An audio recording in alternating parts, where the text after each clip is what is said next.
You ever wonder that why do people feel empty when they have everything in their life? You may have a good relationship, you have a good bonding with your parents, with children, if you have any, you have a good job, you have a good life, but somehow something is missing. And a lot of people around me describe that as like a space of void, a space of emptiness. It's like an unfulfilled feeling actually inside us.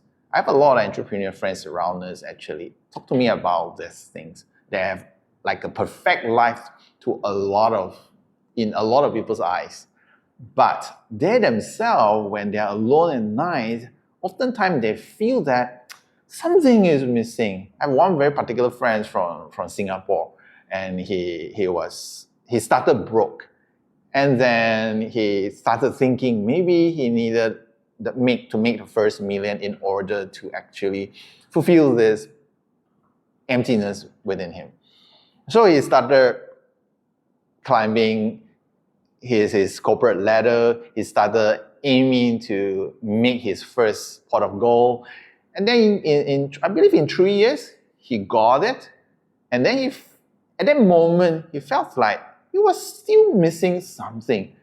Then he started chasing. Maybe he needed more, maybe 1 million, not enough. So he started aiming for 10 millions. When he hit 10 millions, he actually felt the same way. And then he thought to himself, maybe now it's time to have a family.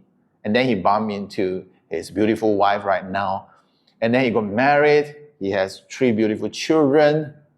And yet, after 5 years, he's still feeling that emptiness.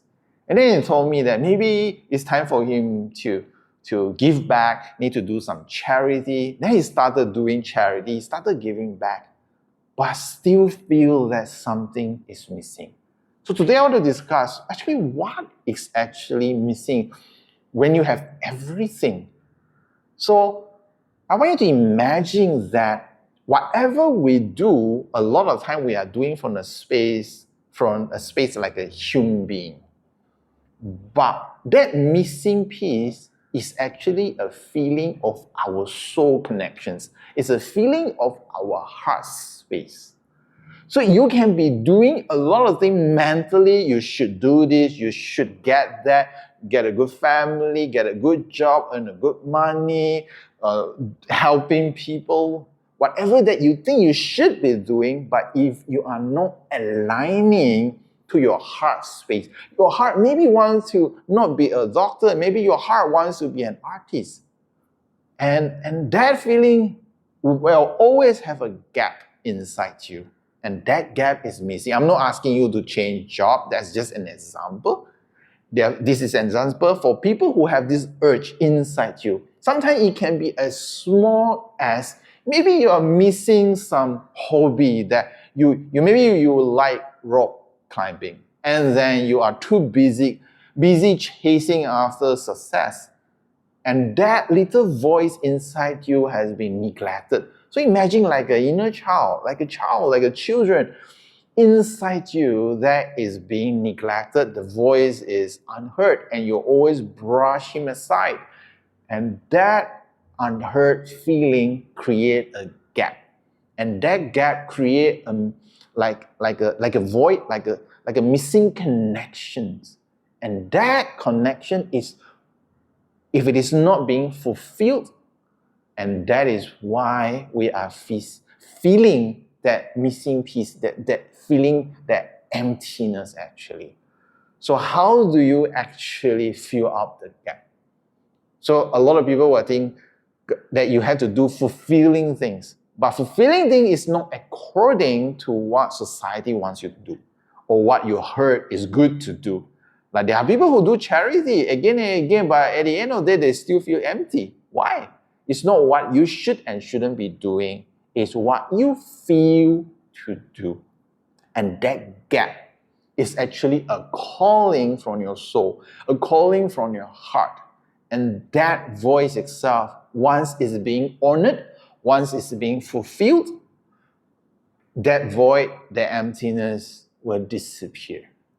So that void is actually like an alarm telling us to fulfill certain things of our heart, of our soul actually. So to summarize this, the void inside us is a missing soul connection, that's missing soul actions. So a lot of time, in order to fill up the gap, we have to trust our gut feel. We have to trust our intuition. A lot of the time, those intuitions makes no sense. I understand that. Maybe you look at your circumstances, look at your situations, and you realize that, hey, it's not a good time to do this now. It's not a good time to do that now.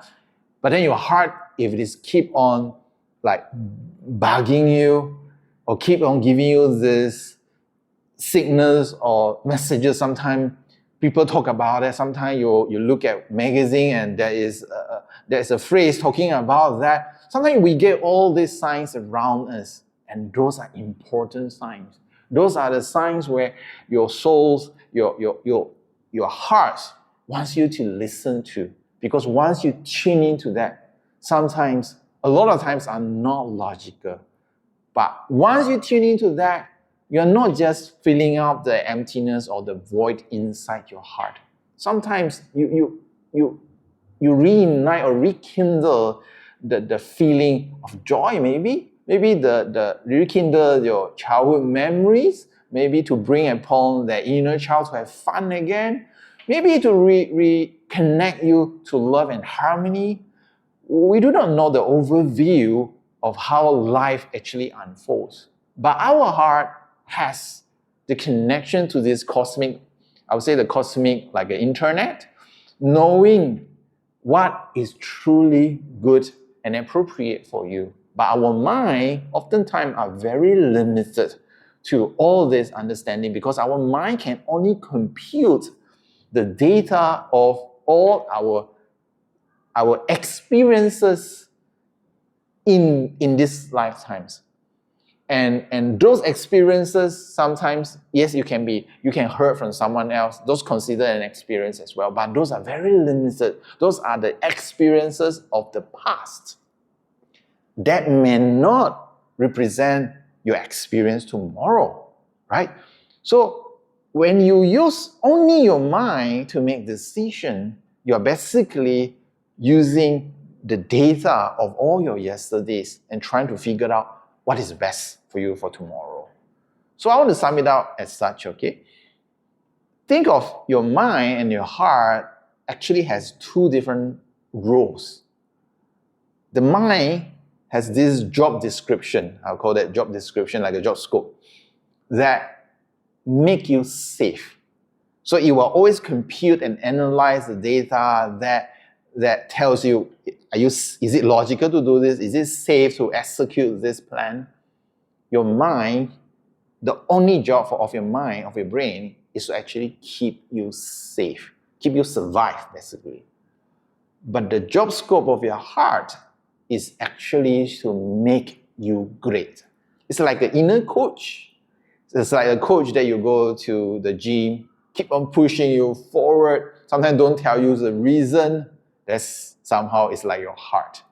They don't give you, a lot of times this intuition, they don't give you the reason of why you need to do this or do that.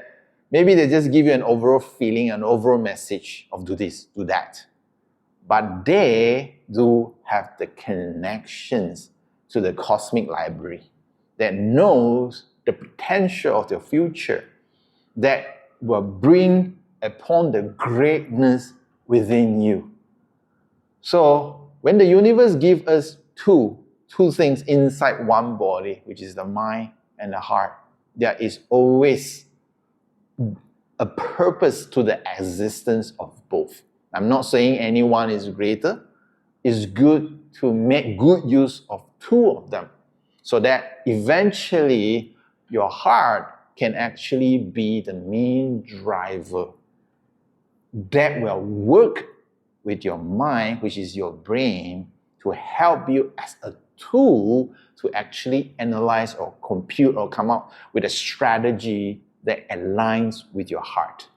But most people actually, unfortunately, being enslaved by their mind in a way that all decision must derive from the brain's computations, and their heart is always being closed, not being accessed, not being allowed.